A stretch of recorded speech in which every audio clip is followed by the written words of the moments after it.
আজকে বানিয়েছি ঘরোয়া পদ্ধতিতে এগ রোল। বাড়িতে যা যা উপকরণ ছিল তাই দিয়েই বানিয়ে ফেলেছি। খুবই খেতে মুচমুচে হয়েছে এবং টেস্টিও হয়েছে। বলে রাখি, এটা কিন্তু ময়দা দিয়ে তৈরি করিনি, এটা আটার এগ রোল। ময়দা শরীরের পক্ষে ভালো নয়, স্বাস্থ্যের ক্ষতি করে, এই জন্যে ওটাকে স্কিপ করার চেষ্টা করি আমি।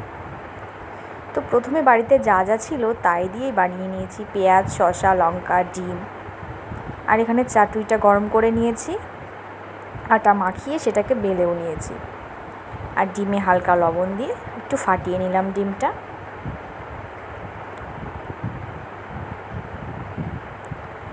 তারপর চাটুইটা গরম করা হয়ে গেলে রুটিটা ভালো করে সেঁকে নিতে হবে এবং হালকা তেল দিতে হবে, বেশি তেল দেওয়ার দরকার নেই, হালকা তেলে ভাজো, সুস্বাস্থ্যকর হবে খাবারটা।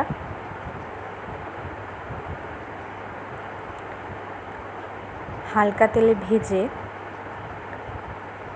দেখো কি সুন্দর মুচমুচে দেখাচ্ছে, খেতেও কিন্তু এমনই মুচমুচে হয়েছিল। আমি ছন্দা, একটা নতুন রান্নার ভিডিওতে সবাইকে স্বাগত।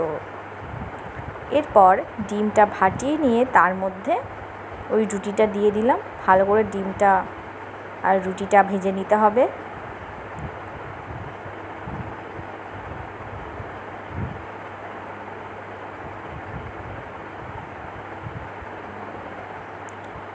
একদমই ইজি একটা কাজ, কোনো খাটনি নেই।